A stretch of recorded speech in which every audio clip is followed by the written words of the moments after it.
Somos Luis Velázquez y Eduardo Porcarelli. Los invitamos a que nos acompañen todos los viernes a las 9 de la mañana en El Séptimo Laberinto. Un viaje por los confines de nuestro mundo interior y exterior. Ciencia, filosofía y esoterismo por lavisiónradio.net. Información que va contigo. El Séptimo Laberinto. En la mañana de hoy tenemos como invitado al filósofo Nacho Bañeras, un filósofo, terapeuta, formador, escritor. Su trabajo se centra en el autoconocimiento, el pensamiento crítico y la tradición contemplativa occidental desde una perspectiva no dual.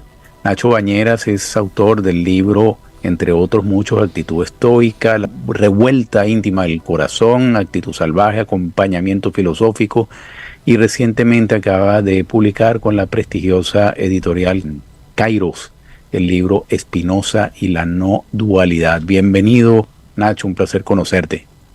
Buenos días, muchas gracias por la invitación. Encantado. Muchas gracias, Nacho. Hoy vamos a hablar del tema de la no dualidad, que es un concepto filosófico, espiritual que sostiene que no existe separación entre uno y el universo. Quisiera que nos comentaras, Nacho, qué te estimuló en este libro que recientemente se publicó a unir esta perspectiva de no dualidad con el pensamiento filosófico de Spinoza. Bien, pues soy así un aficionado a la lectura advaita o no dual de Oriente, y entonces en mis lecturas, en este caso de Spinoza, a medida que me fui adentrando especialmente en la obra de la Ética de Spinoza, vi las resonancias, los paralelismos, las similitudes entre ambas filosofías, o entre la filosofía de Spinoza y la tradición advaita, y entonces a partir de aquí empecé a desarrollar la idea del posible libro. Muy buenos días, Nacho. Mucho gusto en conocerte. Fascinante el tema. Hola, encantado, gracias. Sí, fascinante el tema porque nos lleva a una gran discusión, además. ¿Qué es esa dualidad? ¿Cómo defines tú eso? Bueno, la dualidad, entiendo que preguntas por la dualidad. Ajá, sí, la dualidad. Pues voy a hacer uso de Spinoza, ya que estamos aquí también hablando del libro de él.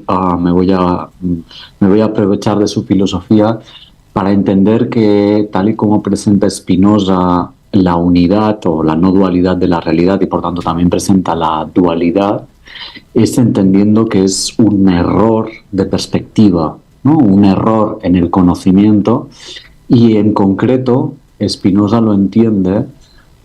Él lo menciona como, me voy a poner técnico, como el prejuicio de la finalidad, que podríamos entenderlo como la creencia de pensar que somos algo diferenciado o independiente de la realidad, de la unidad, ¿no? Esta creencia, por tanto, en mí como alguien independiente, como alguien diferente de la realidad, es lo que lleva a generarme la idea de que existe la dualidad, es decir, de que existe la realidad, el objeto, y luego yo. En tu libro, Nacho, tú llevas o haces una evolución o un relato de la evolución digamos, del cuerpo, de la materia física, pasando como por 4 etapas que tú dejas muy claramente establecidas.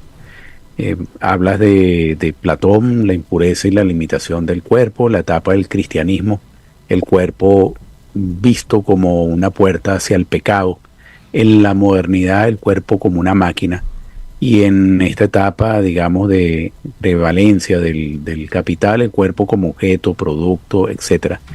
Además de que me comentes cómo hiciste estas categorías por etapa y cuál fue la influencia del cuerpo en el desarrollo, digamos, espiritual, visto desde estas distintas etapas, cómo tú lo proyectas para los próximos años que se vienen. Definitivamente han habido avances tecnológicos y una cantidad de cosas donde prácticamente podemos ya tener contacto con otros seres humanos sin ni siquiera tener un contacto físico. ¿Cómo proyectas en el futuro una quinta etapa de estos apátridas de la carne?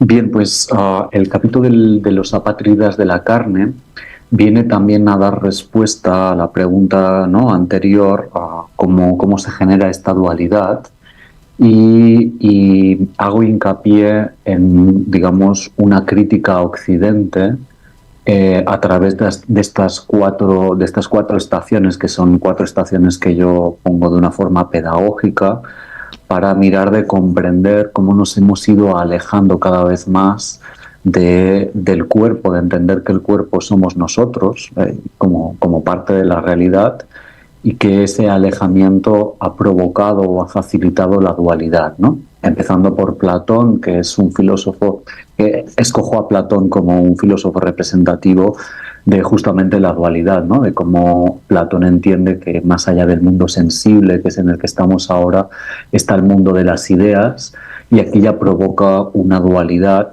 en la que también entiende que el cuerpo tiene que ser trascendido. El cuerpo es esa prisión del alma que tiene que ser purificada para tal de acceder al mundo de las ideas, ¿no? Y esa dualidad se ha ido manteniendo, cambiando de forma, pero manteniéndose en la estructura, tanto evidentemente en el pensamiento cristiano, que pues recoge muchas ideas de Platón, como en el cartesianismo, por tanto la modernidad, y luego también el capitalismo, que entiende que el cuerpo no deja de ser un objeto de consumo más, ¿no? En cualquier caso, eran como 4 estaciones para visibilizar de una forma pedagógica esta separación de aquello que tenemos, aquello que vivimos con más intimidad, que es lo corporal, y que de alguna manera también evidencia que dentro de nuestra propia experiencia culturalmente ya nos percibimos escindidos, ¿no? Porque culturalmente hemos sido educados con esta dualidad, ¿no? Entonces, claro, respecto a cuál es mi perspectiva de futuro, bueno, yo creo que la dualidad es algo que se incrementa con el capitalismo, porque el capitalismo siempre entiende que todo es convertible en objeto y en objeto de consumo. Por tanto, es, por decirlo así, una filosofía que acelera ese dualismo.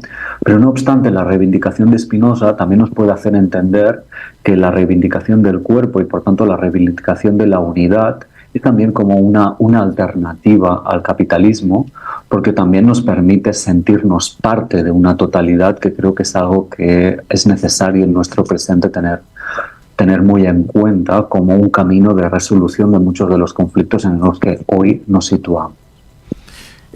Nacho, interesante lo que dice, y me estoy paseando ahorita por las diferentes religiones: el catolicismo, el hinduismo, bueno, en fin, todas las religiones que hay, el budismo. Ahora, eso no es mucho más fuerte que el capitalismo. Es decir, eso en sí no crea esa dualidad tan enorme, tan grande. ¿Son muchos dioses o es un dios? Digamos que creo que las diferentes tradiciones también tendríamos que profundizar en lo que es en cualquier religión, ¿no? La tradición esotérica y la tradición exotérica, ¿no? La tradición más hacia afuera, más folclórica, y la tradición más interna para iniciados, ¿no? Yo entiendo que todas las tradiciones o religiones, incluso filosofías, tienen en muchas ocasiones nomenclaturas o formas de nombrar diferentes, pero todas acaban mencionando siempre esa unidad a la que desde cualquier mística o desde cualquier tradición se busca, ¿no? Una pregunta, Nacho. Tú le dedicas una parte en un capítulo al tema de la alegría, una ventana a Dios, el ser. ¿Cuál es la conexión entre la no dualidad y la alegría según Spinoza? Pues sabemos que Spinoza consideraba la alegría como un estado fundamental. ¿Cómo se entrelaza esto con su comprensión de la no dualidad? Claro, Spinoza utiliza el término contento para definir la esencia de la realidad. La realidad para Spinoza es contento, y eso lo podemos traducir como una alegría que tiene causa en sí misma, ¿no? No es una alegría como la que generalmente podemos experimentar, que es generada por algo externo, que nos produce una emoción, en este caso la alegría, sino que el contento, como dirá Spinoza, es la vibración del ser, ¿no? La vibración de la existencia. A mí esta forma de definir la existencia, que además me parece muy poética, me recuerda al Satchitananda, tal y como el hinduismo define la conciencia, ¿no? Como esa existencia dichosa en sí misma, ¿no? Ahí veo muchas similitudes. Claro, entendamos que Spinoza es un filósofo del siglo XVII, europeo.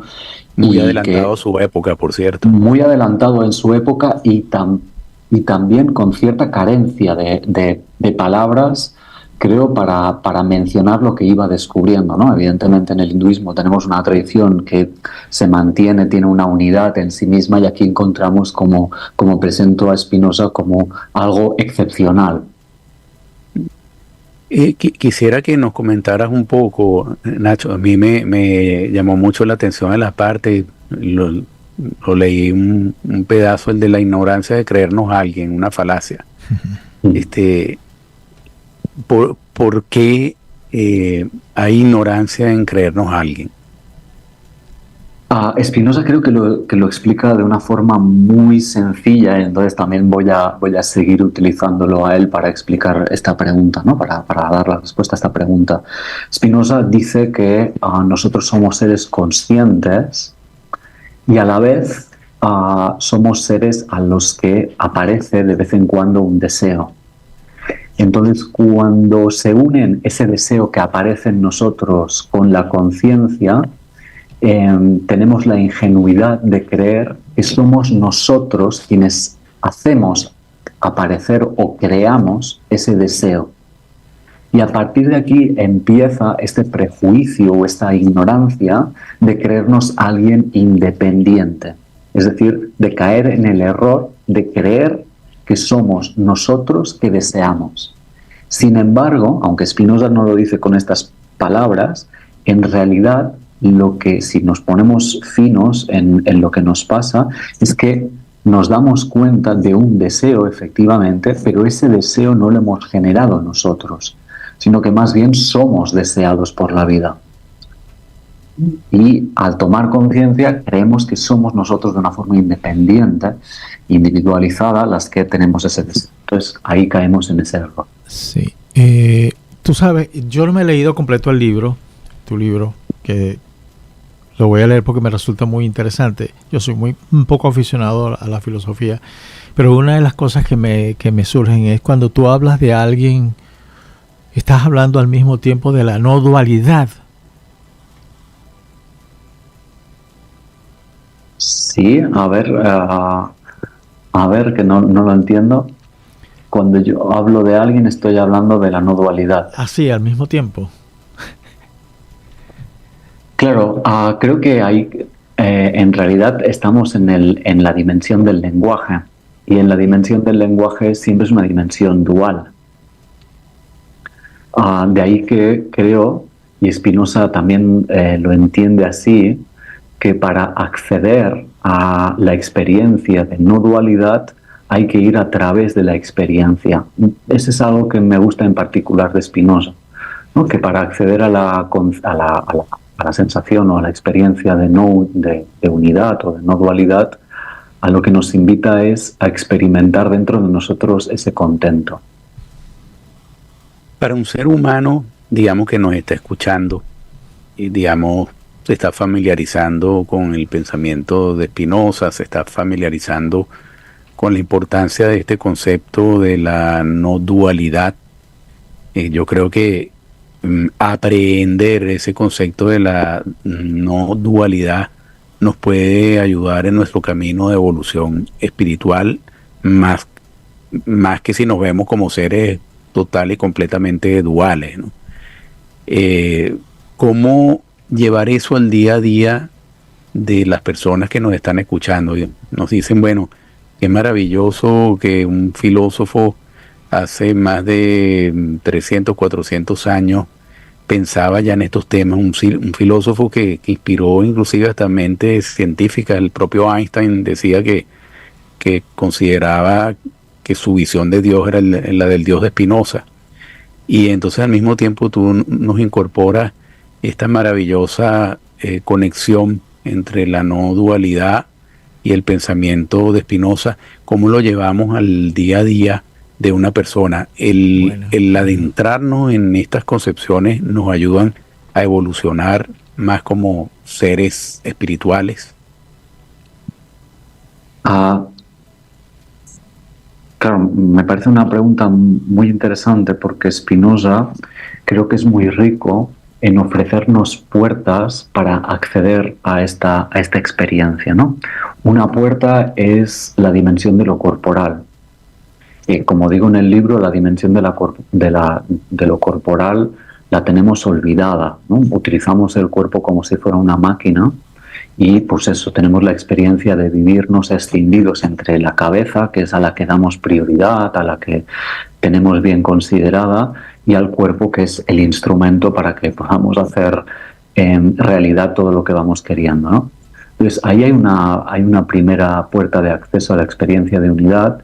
En este caso consiste en poder ver cómo albergamos dentro de nosotros a la propia existencia, ¿no? Albergamos porque somos la propia existencia, la propia vida. Y creo que eso es algo que merece, algo muy sencillo, no estoy diciendo nada del otro mundo, pero a lo que no prestamos mucha atención, ¿no? Es decir, que estamos siendo, y que ese estar siendo ya nos conecta con esa dicha, con ese gozo, con ese contento o alegría al que nos predispone Spinoza. Lo digo porque muchas veces cuando queremos acceder a la experiencia de no dualidad, lo hacemos buscando una vía de escape al sufrimiento, y ahí generamos ya una dualidad. Y lo que nos propone Spinoza es no tanto buscar, y menos buscar hacia afuera, sino hallar, encontrar en nosotros ya esa misma dicha, ¿no? Entonces la vía del cuerpo me parece una vía magnífica para hacer eso posible. Pero también Spinoza ofrece la vía del autoconocimiento. Para mí Spinoza es un gran lector del estoicismo, y entiende la filosofía como un aprendizaje de vida, ¿no? O la vida se convierte en una escalera para aprender a filosofar. Entonces, todo aquello que nos va pasando en nuestro día a día, en muchas ocasiones tiene un contenido filosófico que, si atendemos y estiramos del hilo de lo que nos pasa, de los conflictos, del por qué estamos pensando de esta manera, pues eso nos da información sobre nosotros mismos, y eso permite, ¿no?, que podamos ir poniendo en jaque aquello, cuestionando aquello que creemos de nosotros mismos y del mundo. Nacho, ¿qué prácticas o enfoques específicos propone Spinoza para experimentar la no dualidad? ¿Hay ejercicios, reflexiones que se les puede recomendar a los lectores, a los que nos están escuchando, al público en general? Qué bien esta pregunta. Diría que dos, pero como decía, el cuerpo, que ahora no lo voy a mencionar, me parece otra vía muy, digamos, que Spinoza estoy seguro que también diría que sí. Pero bueno, voy a hablar de la vía contemplativa o la vía de la intuición, el conocimiento de Dios, que lo podríamos entender como una meditación, una contemplación. Ponerme a contemplar es una manera de acceder a esta experiencia de no dualidad, la vía contemplativa, y, como decía, la vía del autoconocimiento. ¿Por qué la vía del autoconocimiento? Spinoza entiende que si estamos tristes, estamos siendo ignorantes. Por tanto, cuando yo estoy triste o cuando tengo cualquier emoción disfórica, de las que cuesta de sostener, como la rabia o el miedo, en realidad para Spinoza estoy teniendo un conocimiento inadecuado de la realidad. Entonces, a partir de experimentar esas emociones, me puedo ir preguntando qué es aquello que las origina, ¿no? Y a medida que voy estirando del hilo, como el hilo de Ariadna, que me permite salir del laberinto, voy accediendo a la alegría, al contento. Por tanto, como decía, ¿no? La vida, es una vía continua, porque continuamente me están pasando cosas que si las escucho y las cuestiono y estiro de ese hilo, me permiten acceder a ese núcleo de la esencia de la realidad. Nacho, yo complementando la pregunta de Luis, por supuesto que para fortalecer este tema o esta concepción de la no dualidad tiene que haber una suerte de olvido corporal, ¿no? Que no se entienda olvido corporal que nos vamos a abandonar, sino olvido corporal que contribuye a fortalecer este concepto de no dualidad. Pero tú hace un rato comentabas algo que es muy cierto, estamos de alguna manera atrapados en el lenguaje, ¿no? Por lo menos si me duele la cabeza, yo digo me duele la cabeza. Entonces ya ahí estoy diciendo que hay una cabeza, estoy yo, experimento dolor y prácticamente desde adentro siento el dolor de cabeza, pero lo veo también desde afuera. El lenguaje del día a día yo creo que fortalece la dualidad. ¿Cómo manejamos ese tema del lenguaje para no fortalecer la dualidad y fortalecer la no dualidad? Sería una experiencia de meditación. Tú haces referencia a la meditación contemplativa e inclusive en tu libro señalas como 4 dimensiones de ese olvido corporal: la decisión interna y externa, las tensiones, coraza, inclusive la postura corporal. ¿Nos puedes comentar un poco sobre eso? Claro, yo digamos que alejándome un poco de Spinoza, intento comprender cómo corporalmente tenemos olvidada esa experiencia de unidad, ¿no? Y me doy cuenta que el cuerpo lo utilizamos, por decirlo así, como una armadura que nos sirve pues para pertrecharnos, para defendernos sobre lo que creemos que nos pasa externamente, ¿no? Y que por tanto eso implica creernos a alguien, que tenemos que defender. Entonces entiendo que el cuerpo se defiende a través de las tensiones, ¿no? Que son formas de disminuir el contacto con el afuera, pero también esas tensiones se vuelven rígidas o se vuelven de una forma o se insertan en el carácter volviéndose rígidas y permanentes, marcando una postura, ¿no? Y creo que las posturas corporales siempre dicen algo de la cosmovisión de la persona, ¿no? Entonces, poder darme cuenta de cómo tengo colocado el cuerpo es otra manera de intentar acceder para ir deshaciendo esos nudos con los que muy a menudo me he ido construyendo y poder de esta manera volver a contactar con una experiencia menos interpretativa y menos condicionada por el sesgo de identidad a través del que se construye esa coraza corporal. Nacho, aquí hay un oyente, el señor Edgar Rivas, que te hace una pregunta interesante, ¿no? Una pregunta de la vida real, digamos, ¿no? Él pregunta y te lo leo a continuación. Cuando estamos en un templo, cualquiera que ello sea, de cualquier religión, y le estamos pidiendo a la unidad, o le estamos pidiendo a dioses diferentes. ¿Cómo es eso?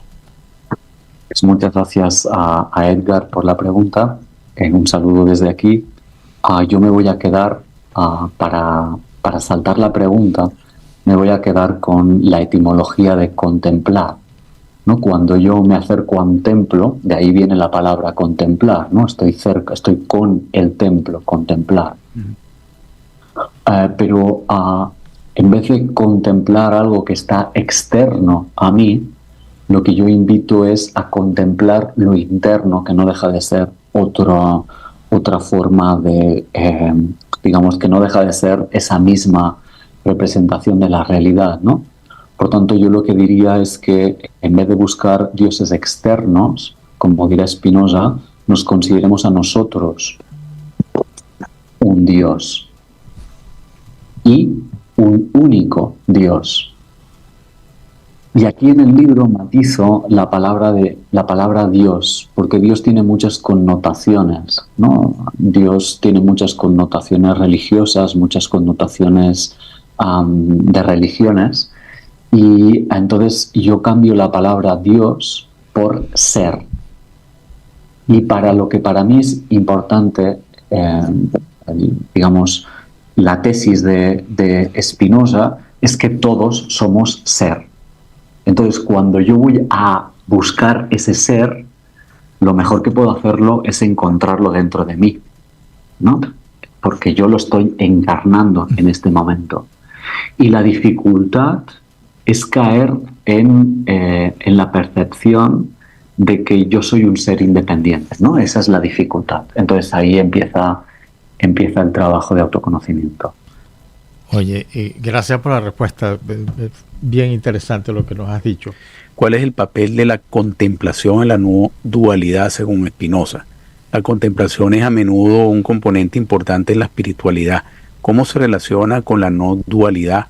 De acuerdo a lo que ya inicialmente nos comentaste, pero quisiera que nos desarrollaras un poquito más esa idea. La no contemplación en la no dualidad. Contemplando, nosotros logramos suprimir esa tendencia de nuestro lenguaje a visualizar todo desde esa visión dual. Contemplando, mantenemos el silencio y podemos más fácil unificarnos con nuestro entorno y fortalecer esa dimensión espiritual. Efectivamente, Eduardo. Digamos que para Spinoza hay 3 grados de conocimiento. El conocimiento sensible, ¿no? El conocimiento experiencial es el grado más sencillo, es en el que empezamos todos, ¿no? Todos empezamos el conocimiento pues, a través de nuestra propia experiencia. Pero evidentemente la experiencia siempre es subjetiva, ¿no? Siempre está condicionada y por tanto es un conocimiento pues, que Spinoza coloca en la base, ¿no? El primero, pero no el más importante. Luego Spinoza habla del segundo grado de conocimiento, que es el racional, a través de la razón. Ese evidentemente permite las generalizaciones, ¿no? Permite llegar a conclusiones, permite desprenderse de los engaños que en muchas ocasiones la experiencia nos coloca, pero es una razón que está muy vinculada todavía a este prejuicio de la finalidad o al ego, ¿no? Porque siempre hay un individuo que en el fondo está pensando. Entonces Spinoza presenta el tercer grado del conocimiento, que es el conocimiento así más importante para Spinoza, que es propiamente el contemplativo. Y el contemplativo lo tenemos que entender como esta mirada limpia, ¿no? Limpia de uno mismo, limpia del ego, limpia de la cosmovisión, del individualismo, a través del que, por decirlo así, dejo el espacio libre para que la realidad se presente tal cual, ¿no? Por eso Spinoza lo entiende como el conocimiento más importante, porque es el que me permite acceder a la esencia de la realidad. Nacho, ¿cómo se diferencia la no dualidad de otros caminos espirituales según la perspectiva de Spinoza? Bueno, de entrada, Spinoza no habla de no dualidad en ningún momento porque él no tiene ese vocabulario, pero la diferencia que se podría marcar entre las tradiciones que en sí, digamos, las tradiciones que de alguna manera en la profundidad de aquello que dicen tienen una característica no dual, tienen una tradición no dual, se las ha nombrado como las sabidurías sapienciales o sabiduría perenne o tradición perenne. Entonces, esta tradición es diferente de aquellas otras que marcan una dualidad. Y yo creo que todas las tradiciones o las diferentes religiones, en aquel mensaje para iniciados, en aquel mensaje más profundo, coinciden todas ellas en la no dualidad o en la búsqueda de esta experiencia de unidad. Todas. Me atrevería a decir todas, sin conocerlas. Nacho, ¿qué otros filósofos han tratado este tema de la no dualidad, inclusive filósofos más modernos?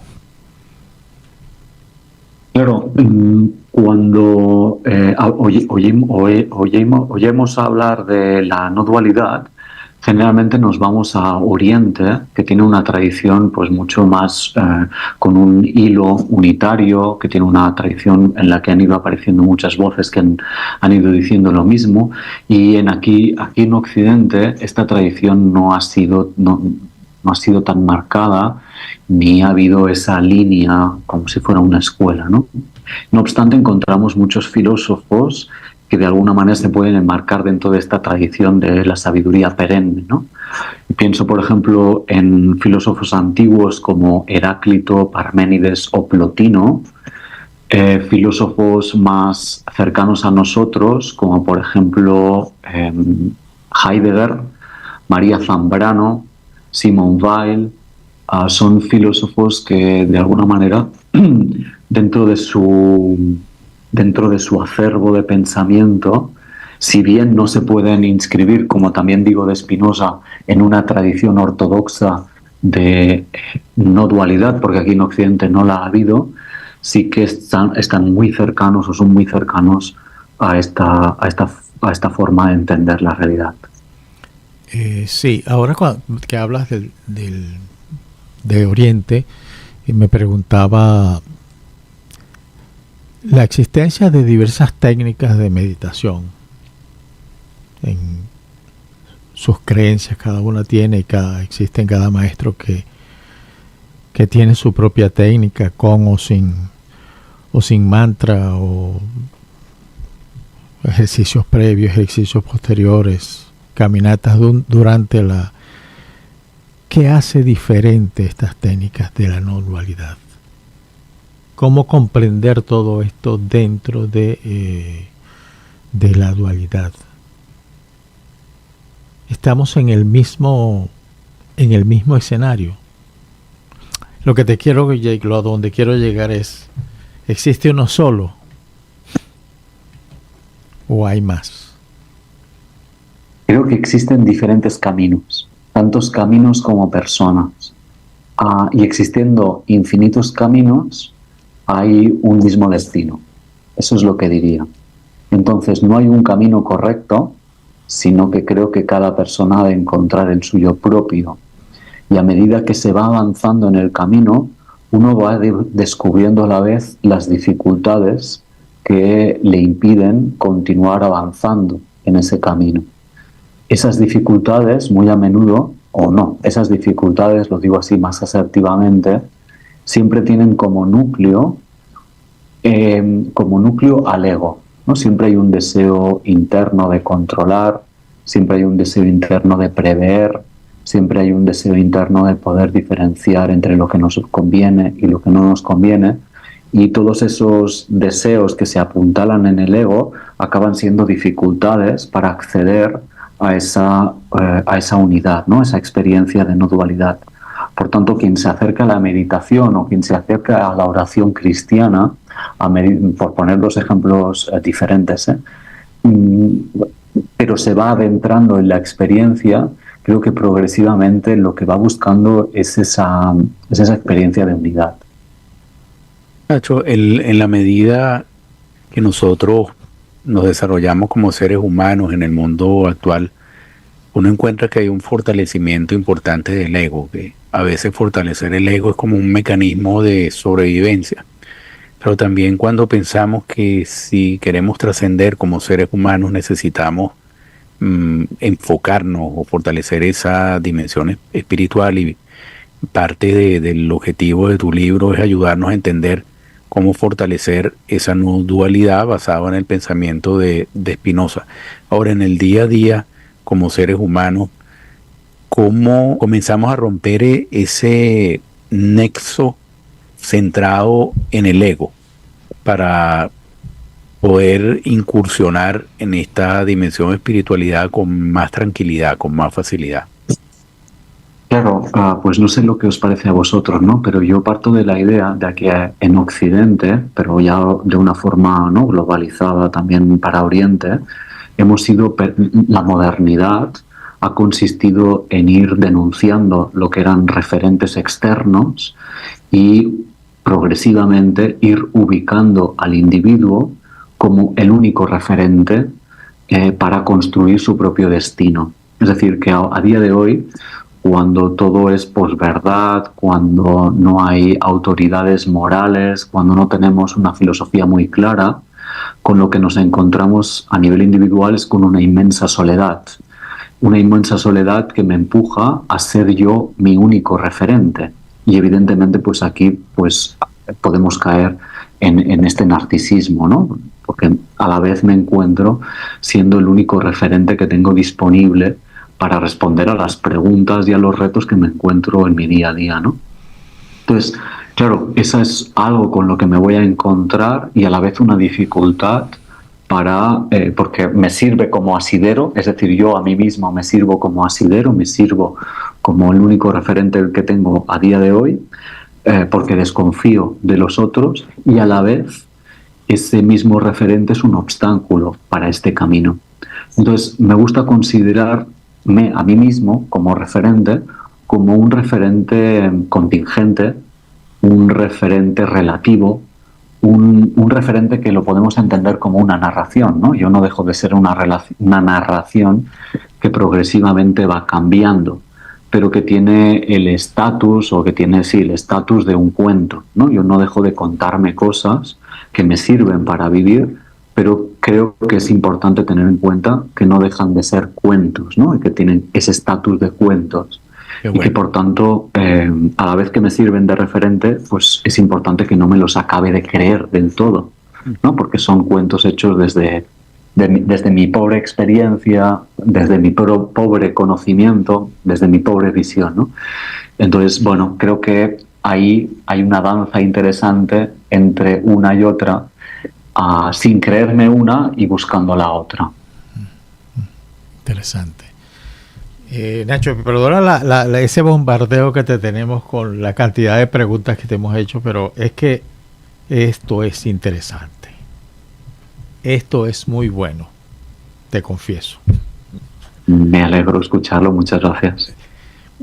Aunque Spinoza no hizo nunca referencias directas a la inmortalidad del alma, en su pensamiento se puede, por supuesto, intuir que se refería en algunos casos, pero de alguna manera, ¿cómo conjugamos esa visión que tienen muchas religiones orientales de que somos parte de una totalidad, es decir, lo no dual, con el tema de la inmortalidad del alma, ¿no? Cuando ya nos referimos a la inmortalidad del alma, ahí se entiende que es un fortalecimiento del concepto dual. Cuando hablamos del todo, más desde el punto de vista de las religiones orientales, de que formamos parte de un todo, el concepto de no dualidad es mucho más digerible, aprehensible. ¿Cómo manejamos esa relación entre la visión de las religiones occidentales de la inmortalidad individual del alma con la visión oriental del todo, que formamos parte de un todo? Pues una pregunta compleja, diría que, a ver, ¿cómo responder esta pregunta? Porque creo que la noción de alma que tenemos es una noción en la que también, ¿no?, tenemos, aquí en Occidente ya tenemos una historia. A mí me gustaría entender la inmortalidad como, en este caso la entiende Spinoza, como, digamos, el ser, ¿no?, la existencia no puede morir nunca. ¿no? El ser no puede nacer, para Spinoza, no puede nacer, ni tampoco puede desaparecer. El ser, no obstante, eso sí, va tomando diferentes formas, ¿no? Toma una multiplicidad de formas. Lo que desaparece es la forma, pero no desaparece el ser, ¿no? Por tanto, cuando nosotros morimos, desaparece la materia y desaparece también la idea o el conjunto de ideas que tenemos de nosotros mismos. Pero en el ser en sí no se siente repercutido ni para bien ni para mal, ¿no? Entonces, desde este modo, a mí me gusta entender la inmortalidad. Por tanto, no hablo de almas, porque para mí no tienen cabida. Lo que desaparece en cualquier caso es la idea, ¿no?, que tengo de mí mismo. Nacho, acabas de decir acabas de hacer una afirmación que me trae, ¿cómo te digo? ¿Cómo te expreso esto? Para que no suene fuerte, me trae algunas contradicciones. ¿Qué pasa con el espíritu? Cuando hablamos de espíritu estamos hablando del alma. Claro, esas son ¿Qué existe o que no, son simplemente creencias que tenemos los occidentales? Bueno, el concepto de espíritu o el concepto de alma entiendo que son conceptos que tienen una tradición cristiana. No sé si tendrían una tradición en toda la filosofía occidental, ¿no? Lo veo muy claro para el cristianismo, pero no tengo nada claro que muchos de los filósofos y filósofas de Occidente participaran en la creencia en el alma y en el espíritu, porque eso implica entender que, pues eso, ¿no?, que hay esa inmortalidad más allá de la muerte. Y creo que eso es darnos a nosotros mismos demasiada importancia, y hasta cierto punto me suena a un consuelo respecto a la muerte. Y creo que también podríamos entender la muerte como una liberación del ego, ¿no?, como una liberación de esta idea en la que, pues, en mi vida le dedico mucho esfuerzo al ego, a creer que soy alguien y a vivir desde esta independencia, pero que no deja de ser vivir de una forma ignorante. Nacho, por tanto, Spinoza no creo que defendiera la idea de espíritu ni tampoco la de alma. Nacho, en el tema de la no dualidad, por supuesto que entra el concepto del todo, pero también entra el concepto de la nada. ¿Cómo vinculamos estos dos conceptos con la no dualidad? Todo y nada. ¿Es lo mismo? ¿Es diferente? ¿Son dos extremos? Al final es la misma moneda, pero su otra cara. ¿Cómo manejo esto desde el punto de vista de lo que tú propones y desarrollas en tu libro? Pues Spinoza es muy, es crítico con la idea de la nada, porque al estilo de Parménides entiende que lo que hay es ser, ¿no? Lo que hay es existencia, y por tanto no habla en ningún momento de la nada, ¿no? Yendo un paso más allá de Spinoza, lo que podríamos entender es, al hilo de lo que, ¿no?, de la pregunta anterior que estaba haciendo Luis, lo que podemos entender es que cuando morimos, lo que se desvanece, lo que va hacia la nada, aunque la nada no sé si existe, se desvanece más bien, es la idea de ego o la idea de creerme ser alguien. La página web tuya, Nacho, se llama Causa Sui. Cura Sui. Cura Sui. Perdón, ¿nos puedes comentar sobre tu página web, tus actividades y el significado de Cura Sui también? Por supuesto. Pues Cura Sui en latín quiere decir el cuidado de uno mismo, y la plataforma se llama Cura Sui Cura Mundi, el cuidado de uno mismo, el cuidado del mundo, en latín. Y es esta forma de entender, es una plataforma dedicada a divulgar, a educar, a enseñar esta filosofía dedicada al autoconocimiento, es decir, dedicada a preguntarnos cómo vivimos, quiénes somos y junto con ello, ¿no?, a tener una perspectiva crítica respecto a nuestro entorno. Creo que en nuestro presente hace falta muchísima mirada crítica, muchísimo pensamiento crítico para combatir o para señalar muchas cosas, la ignorancia en la que a menudo vivimos, ¿no? La ignorancia de pues la alienación o la enajenación, y también esa sensación de muy a menudo estar perdidos y no saber qué hacer, ¿no? Entonces lo que miramos de ofrecer son tanto filósofos o filósofas que nos pueden servir de referentes, como prácticas de filosofía, especialmente de la filosofía antigua, que lo que buscaban era facilitar esa vía de autoconocimiento para reconocer en mí, para poder llevar de una forma más clara, para poder llevar una vida más consciente y más responsable, ¿no? ¿Y tienen prácticas específicas, digamos, cursos, talleres? Efectivamente, ¿no? Tenemos grupos de lectura, tenemos formaciones, porque algo que hacemos nosotros es acompañamiento filosófico, es decir, volvemos a recuperar esa rama de la filosofía que se entendía como médicos del alma. Nietzsche dirá que los filósofos son médicos del alma.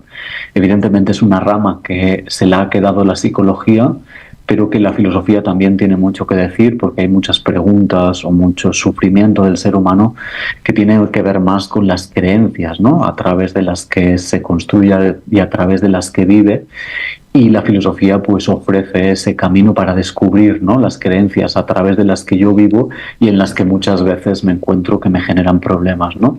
Entonces, darme cuenta de cuáles son las creencias o los parámetros a través de los que vivo me permite poder cuestionarlos, criticarlos y cambiarlos, ¿no?, y transformarlos para mirar de vivir de una forma más plena. Nacho, tú sacaste al principio de esta conversación, porque esa es una conversación muy grata, el tema del capitalismo.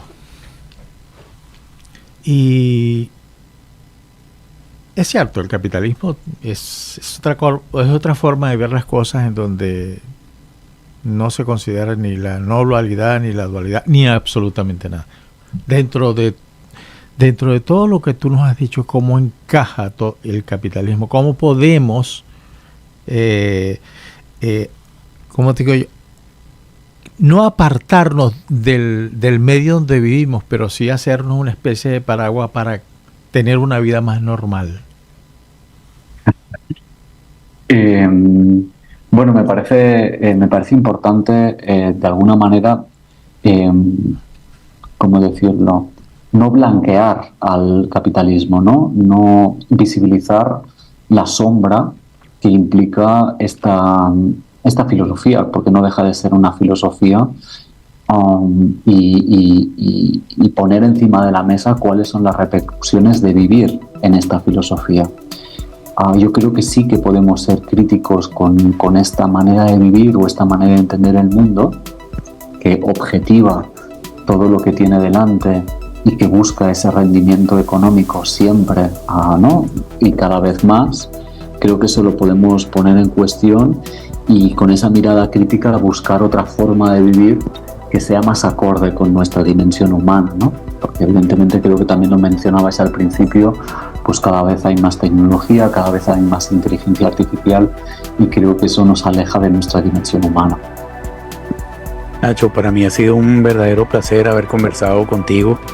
Te confieso que cuando se edite la entrevista voy a escucharla de nuevo. Cada palabra hay que escucharla con la profundidad de todo lo que nos has transmitido en el día de hoy. Te agradezco mucho de verdad tu tiempo y espero que podamos coincidir de nuevo algún día. Muchas gracias, Nacho. Sí, yo igual coincido con Eduardo, porque realmente ha sido algo extraordinario.